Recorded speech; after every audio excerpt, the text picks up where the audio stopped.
Imagine just for a moment bridging the absolute gap between biological thought and electronic action. What if you could not only read the mind's intent to restore movement, but literally write sensory experiences directly back into the brain? It's honestly the frontier of modern neuroscience. The implications are staggering. They really are. Welcome to the grand finale of our deep dive series on movement. Today we are immersing ourselves entirely in Chapter 39 of Candle's Principles of Neuroscience, focusing on brain-machine interfaces, or BMIs. And this is a dense chapter, so we are going to take our time here. Our goal today is to give you a true masterclass, a highly detailed, technical, yet fluid exploration of how neuroengineering and neurobiology intersect. Exactly. We are not rushing this. We really want to unpack the science deliberately. So take a deep, unhurried breath with us as we dive in. Before we even look at the wiring, we need to understand the medical landscape. Historically, treating neurological dysfunction has forced a choice between two fairly extreme options. Right. It's always been this stark dichotomy. Yeah. You either use broad pharmacological agents or you perform permanent surgical interventions. And that leaves a massive therapeutic gap. Because systemic drugs, they travel everywhere, right? Yeah, exactly. They travel throughout the entire nervous system, binding to receptors globally. And that's what leads to those widespread, often debilitating side effects. On the other end of the spectrum, you have surgical lesions. That involves permanently destroying a highly localized piece of neural tissue just to stop pathological activity. Which is obviously irreversible. So BMIs step in to fill that gap. If systemic drugs are like a broadcast radio signal that hits every antenna in a city, a BMI is more like a dedicated fiber optic line directly to a single house. I like that analogy. BMIs offer a way to interact dynamically, measuring or altering electrophysiological activity at the level of very specific targeted neuron populations. Candle actually organizes these into 4 broad categories based on their function. Let's walk through those. First, you have sensory BMIs, like cochlear implants or retinal prostheses. Those restore lost inputs. Then you have motor BMIs, which restore lost movement or communication. That's going to be our main focus today. Right. The third category covers devices that regulate pathological neural activity. Think of deep brain stimulation, or DBS, used to disrupt the aberrant firing patterns that cause tremors in Parkinson's disease, or even anti-seizure BMIs. And then there's the fourth one, which I find conceptually mind-blowing. Candle calls it a platform technology. Yeah, the replacement part BMI. This aims to replace lost brain processing capabilities entirely. So rather than restoring sensory input or motor output, it attempts to replace the computational function of a damaged region. How does that even work conceptually compared to, say, a physical prosthetic arm? Well, think about the hippocampus, which is critical for memory consolidation. If it's damaged, a replacement BMI would essentially use recording electrodes to read the neural activity from the healthy inputs leading into the hippocampus. Okay, so reading the upstream data. Exactly. Then it routes those signals to an external, very low-power microelectronic circuit. That circuit is mathematically programmed to mimic the biological computation of the lost hippocampal tissue. And then finally, it writes that processed information back into the downstream healthy neural tissue using stimulating electrodes. That is just incredible. It's an electronic bridge over damaged biological tissue, operating entirely in the realm of information processing. It is. But getting from that theoretical architecture to a functional device requires an immense engineering foundation. We really have to look at the physical tools, the neurotechnology that actually interfaces with the raw data of the brain. Let's unpack the hardware slowly then. The first hurdle has to be the sensor itself. Now, why go through the immense trouble of implanting electrodes directly into the brain if we can just wear a non-invasive EEG cap? It's all about resolution. The skull and the cerebrospinal fluid act as a massive low-pass filter. They smear and blur the high-frequency electrical signals of the brain. And if we are talking about high-performance motor BMIs, we need the brain's fundamental unit of communication. The action potential. The spike. Exactly. To capture that digital code, you need invasive sensors. Intracortical microelectrodes are inserted, so their tiny conductive tips sit within micrometers of the actual cell bodies in the cortex. So proximity is everything here. Proximity provides spatial resolution. It allows researchers to capture high-fidelity action potentials from single units, as well as local field potentials, which are the aggregate electrical changes from small clusters of neurons. But taking our time with this concept, a single neuron firing doesn't move a whole arm. Complex movement requires coordinated activity across vast populations, so recording one spike isn't enough, right? No, not at all. You need data from tens, hundreds, or even thousands of neurons simultaneously. And achieving that scale is the second major area of neurotechnology. Engineers use silicon arrays. They often look like tiny beds of nails containing hundreds of recording contacts along their shafts. I've also seen research into wireless standalone islands of electrodes. Yeah, neural dust, or even optical imaging techniques tracking calcium fluorescence. But here is the major bottleneck. As you scale up the number of recording sites, you immediately hit the third constraint, which is the limit of low-power electronics. Right, because you have to amplify those microvolt signals, digitize them, and transmit them wirelessly out of the skull. And any electronic processing generates heat. I mean, if a smartphone runs too many intensive processes, you feel it overheating in your pocket. But I imagine inside a human skull, lacking any efficient way to dissipate that thermal energy, that would be disastrous. It would be catastrophic. Even a tiny temperature increase of 1 or 2 degrees Celsius in the brain can cause irreversible protein denaturation and tissue damage. The microelectronics must be phenomenally efficient. The thermal budget of the brain is just incredibly tight. So we have the sensors, the scaling, the low-power electronics. What's the fourth area? Supervisory systems. This is the software layer overseeing the operation. It has to monitor user intent, for instance, checking if the user is actively trying to move a cursor or if they've just fallen asleep. Because you wouldn't want the robotic arm thrashing around while the user's dreaming. Exactly. And it also manages recalibration. The brain is dynamic. The baseline firing rates of recorded neurons tend to drift over time, so the supervisory system must track those shifts to ensure the device stays safe and accurate. Okay, so let's transition smoothly here. Once that hardware is successfully managing the thermal load and pulling thousands of pristine action potentials out of the motor cortex, we hit the core computational challenge. The translation layer. Raw biological electricity is completely useless to a computer without it. Right, we have to turn those spikes into digital commands. This neural decoding phase relies on some very sophisticated math. Let's really break this down for the listener. Sure. Neural decoding generally involves a two-step procedure. First, you have the calibration phase. This is where you define the statistical relationship between neural activity and movement. You might ask a paralyzed subject to imagine moving their arm toward various targets on a screen, and you record the corresponding neural firing patterns. You're building a dictionary, basically. Precisely. Once that statistical model is defined, the system enters the ongoing use phase. Here, the computer uses the established model to estimate the user's intent from brand new, real-time neural data streaming in. And Kendall breaks these mathematical models down into discrete decoders and continuous decoders. I like to think of this using computer peripherals. A discrete decoder is like a multiple choice test or a keyboard. You press a distinct key and a specific letter appears. It's an isolated selection. That's a great way to look at it. A discrete decoder solves a classification problem.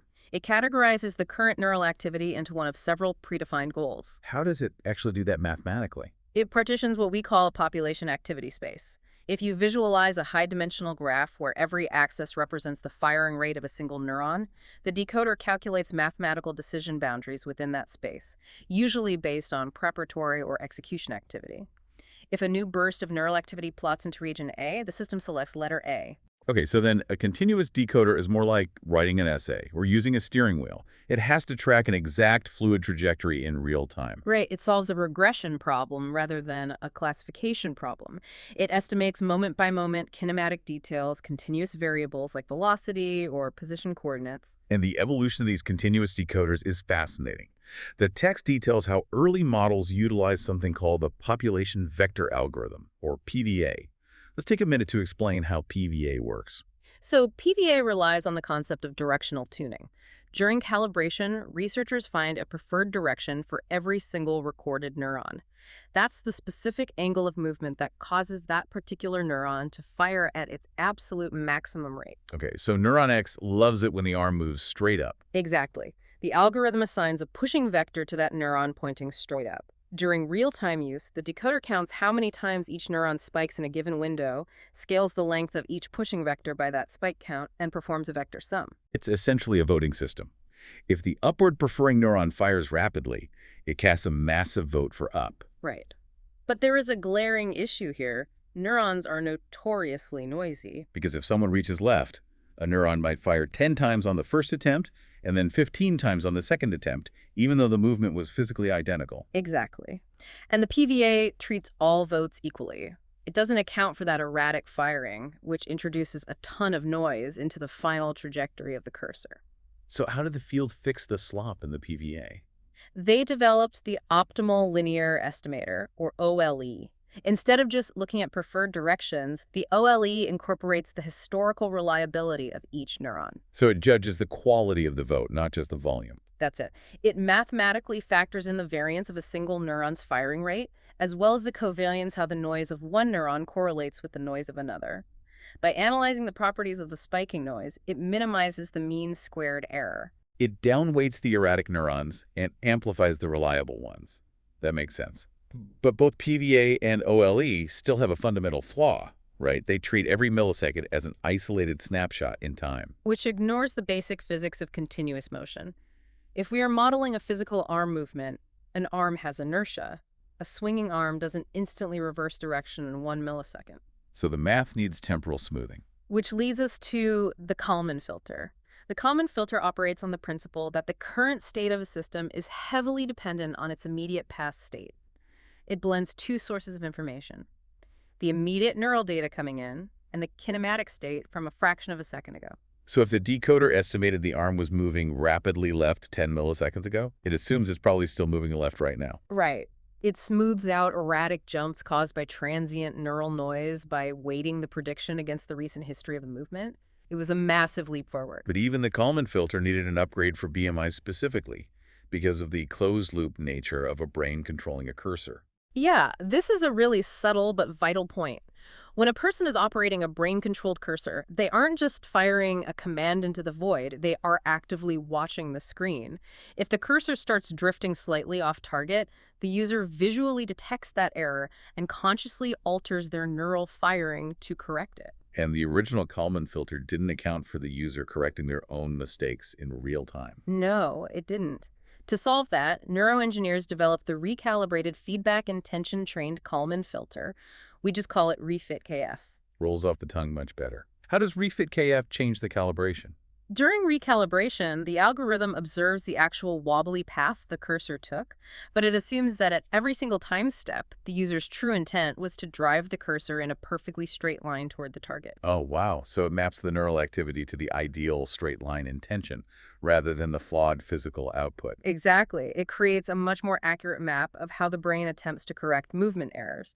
The result was a drastic improvement in speed and stability. Taking all of this elegant math, the Kalman filters, the RefitKF, and applying it to real human lives is where this gets profound. Let's transition to the clinical applications. We can look at communication BMIs first. Early models in monkeys used discrete decoders observing preparatory neural activity, the planning phase, before a movement to achieve high information transfer rates. But the clinical trials with humans push this even further. The text highlights a trial involving a 53-year-old ALS patient referred to as T6.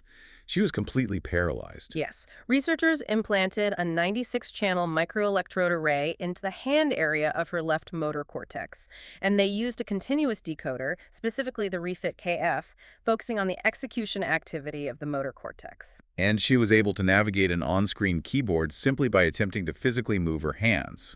The continuous decoder tracked her intended hand velocity to drive a cursor over the keys. She was typing out highly complex conversational sentences, things like, "How did you encourage your sons to practice music?" Communicating purely through decoded motor intent. It's just phenomenal. And moving a cursor in 2 dimensions is one thing. But this exact same continuous decoding is being used to drive robotic prosthetic arms in physical 3D space. Right, the decoder just expands. It calculates velocity in the X, Y, and Z axes, plus it adds an additional dimension for the grip angle to control the robotic hand. But I want to pause here and talk about the ultimate flex of BMI technology, which is functional electrical stimulation, or FES. Bypassing the damaged spinal cord entirely. Yes. The goal is to record the intercortical signals, decode the intent, and route that command directly down to an external stimulator. That stimulator then delivers electrical currents directly to the patient's own paralyzed muscles. Restoring actual bodily movement. It's the holy grail of motor BMIs. But here's my question. It makes sense that we can move a digital cursor because a cursor has zero mass and zero physical resistance. With FES, aren't we dealing with the incredibly complex, messy physics of real human muscles? We absolutely are. So how does the decoder account for muscle fatigue, or the shifting weight of the arm depending on gravity? It requires a complete paradigm shift in what the decoder is actually estimating. Instead of merely predicting a velocity vector in empty space, an FES decoder must predict the intended activation intensity of specific muscle groups. So it's calculating exactly how much the deltoid needs to fire versus the bicep. Right. And to build these complex muscle models, researchers conduct intense calibration sessions. Sometimes they use nerve blocks to transiently paralyze the muscles of able-bodied subjects, or they work intimately with paralyzed patients to carefully map how the motor cortex modulates its firing when attempting to recruit specific muscles against gravity. The math has to be staggering. It is. The decoder dictates the exact amplitude and pulse width of the electrical stimulation sent to those muscles moment by moment. It's incredibly challenging, but clinical trials have successfully restored coordinated reaching and grasping in paralyzed individuals using their own limbs. It's miraculous. But moving a limb, whether it's robotic or biological, is only half of the sensorimotor loop. If you've ever tried to walk when your foot is completely asleep, you know that output without input is incredibly clumsy. Natural movement relies heavily on proprioception, the nervous system's internal sense of where the limbs are positioned in space. We really need to transition into the sensory side of BMIs here, because currently, BMI users rely almost entirely on visual feedback. They have to constantly stare at the robotic arm just to know where it is. And studies clearly demonstrate that reaching movements dependent solely on vision are significantly slower and less accurate than movements guided by intact proprioception. The control system is fundamentally incomplete. It's like playing a VR game with numb hands. And suddenly the developers turn on haptic feedback in the controllers, except in this case, the controllers are your actual brain cells. That's a perfect analogy. We need surrogate sensory feedback, and the solution researchers are pursuing is intracortical microstimulation. How does it actually work in practice? Instead of just recording from the motor cortex, they implant stimulating electrodes into the primary somatosensory cortex. By injecting tiny electrical pulses directly into the neural tissue, they bypass the damaged peripheral nerves entirely. So they're literally writing data into the brain. Yes. They vary the frequency and amplitude of the stimulation to encode different types of sensory information. Higher frequency pulses might signal stronger physical pressure, for example. And human trials exploring this are wild.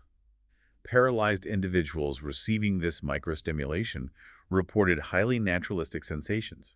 When distinct regions of their cortex were stimulated, they felt pressure on specific fingers. Even though their biological hands possess no intact sensory function whatsoever. They experienced the physical sensation of touch, generated entirely by programmed electrical pulses. That just blows my mind. It closes the sensory motor loop. And, closing that loop leads to a really unexpected consequence for the field at large. We engineered BMIs to heal the brain, right? To solve a clinical deficit. But in doing so, we inadvertently built the perfect magnifying glass to study how the brain actually learns. BMIs are revolutionary tools for advancing basic neuroscience. Because studying the natural motor system is incredibly messy. We can't record all the millions of output neurons, and the arm has all those complex nonlinear dynamics we just talked about. Exactly. The system is opaque. But a BMI eliminates that opacity. It creates a perfectly defined, simplified sensor-motor loop.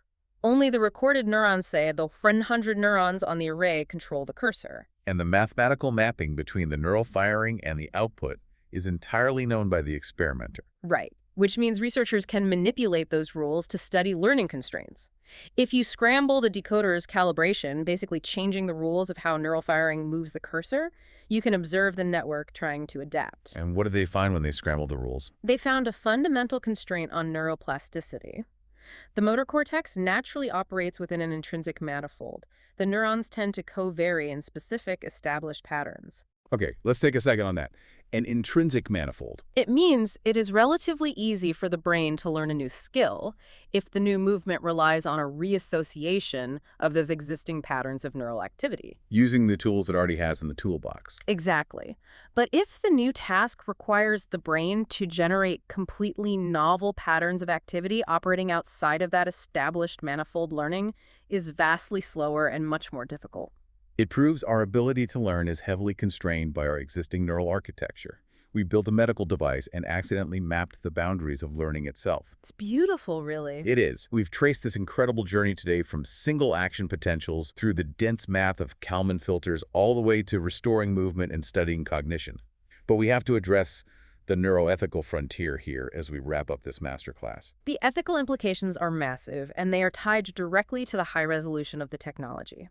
Because intracortical arrays can decode highly specific intended movements, the potential arises to decode much more subtle internal states. Right, because if you can read the intent to move a finger with perfect clarity. It is theoretically possible, as models improve, to interpret unvocalized speech or extract subconscious emotional responses or even access fading memories that a patient might not willingly want to share. It's the ultimate privacy breach. But that data extraction is only one direction. We just discussed BMIs delivering surrogate sensory feedback. As those stimulation protocols advance, what happens when an array can evoke rich spatiotemporal patterns across vast neural populations? Patterns that perfectly mimic organic thought. Exactly. Which leaves us with a profound, lingering question to ponder as we conclude our movement series. If a future BMI delivers a surrogate sensory pattern into your cortex that seamlessly influences your decision-making, and you cannot physically distinguish that artificial stimulation from your own organic thoughts, where does the machine end and where do you begin?